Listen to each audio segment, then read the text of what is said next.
My definition of a homeless person is someone with nothing, to be honest with you. You know, like, has landed either in a bad patch, with family, drugs.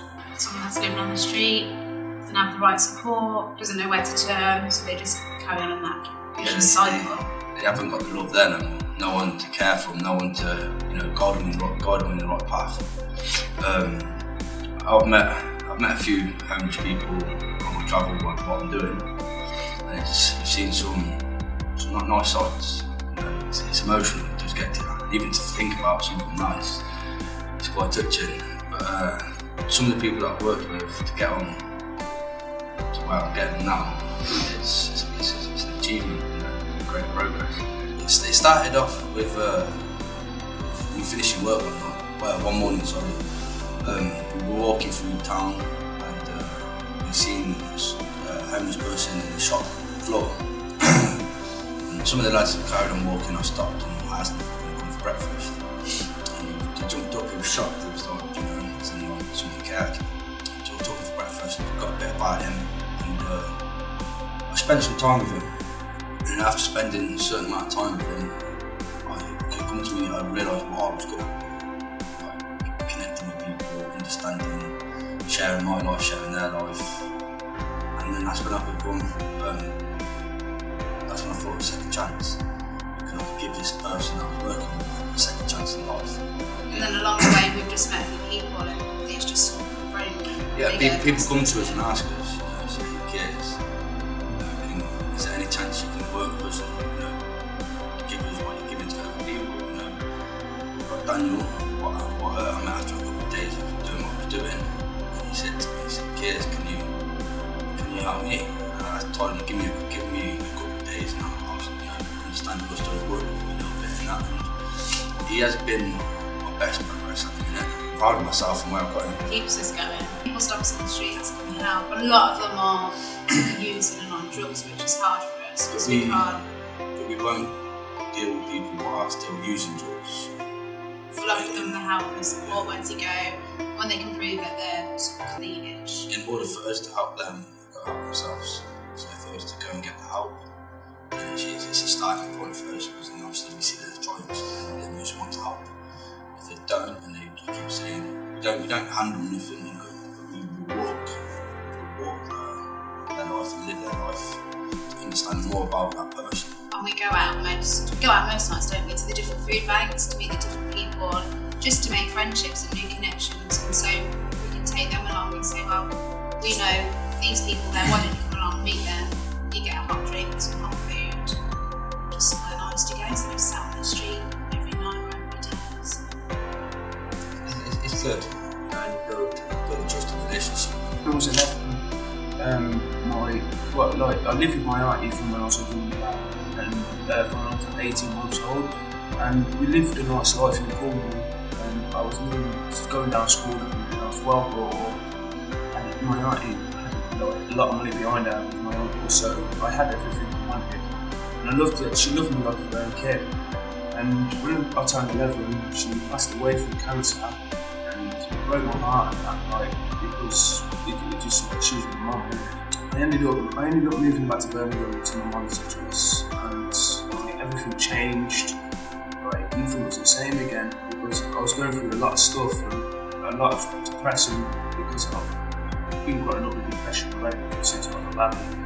I couldn't get into school for 2 years, and I had to work in a cafe at my mum's, where my mum used to work, and I used to do like washing up there. But in the end, I got back into school and I got bullied. I ended up jumping over the fence every morning because I was scared of these lads.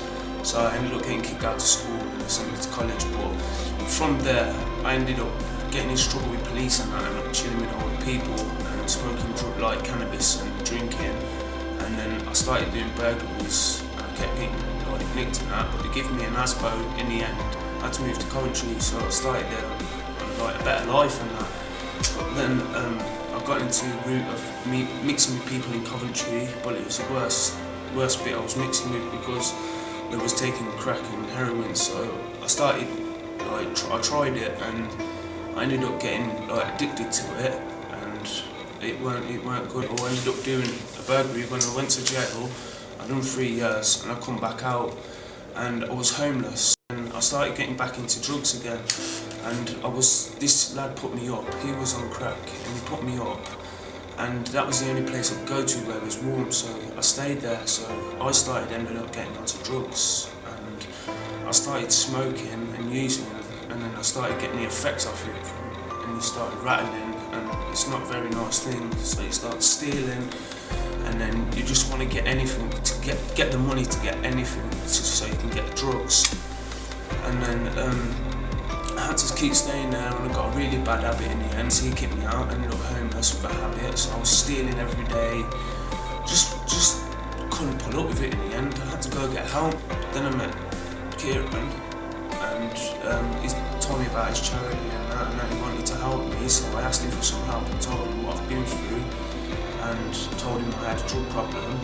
And ever since, I've been doing well for myself, and he's really helped me. I'm really happy that I'm getting myself back together, and I want to help other people get their lives back together, and I will do that. And I just want to say thank you to them people for helping me. Yeah. And I have had a rough life, and this is the time to get back together and make myself back to normal. I think there's a lot of charities and organisations that do work with homeless people, but they all seem to do the same thing, which is amazing. Like, they all provide hot meals or comfort in the street or friendship, but there's no sort of safe place accommodation. They can go in hostels, or I spoke to someone on the street who said she'd rather be homeless than in the apartment she's been placed in because it is that bad. And we just think something, instead of having student accommodation, why isn't there homeless accommodation that isn't a hostel, which they're free to have their own room? Certain places still have drug dealers in them places. Do you know what I mean? So it's not like they can go and get away from it, or, you know, because it's always going to be lingering around them. So, like, if I was to open up my own like hostel type of thing, then it'd just be full of positivity and just communicate with each other. You know, so and be able to have their friends around. So a lot of people in the hostels, yeah, they go home because it's too cold or wet outside, but they're going home alone, and they've got someone next door to them who they don't know what they're doing because they're not allowed to be told, but they've got drugs around them. We're trying to get on back in and out of that circle, but they're still in it. So yeah. So once things start taking off, sky's the limit, and that's how I see things at the minute. I do want to stretch myself, and I am willing to put myself out there to do all sorts of kind of things to raise awareness, raise enough money to get myself to where I need to get to. And we do get a hell of a lot of support by people, and keeps us going. yeah, it keeps us going, you know. And especially when mothers are getting in touch with us and saying, we're thankful for what you're doing with our son. Follow us on Facebook, Second Chance. If you can't find it on Second Chance, just put KF on the end of it, but like and share and invite all your friends. We help individuals, the homeless, and vulnerable people. And it's that. Yes. Peace. Thank you.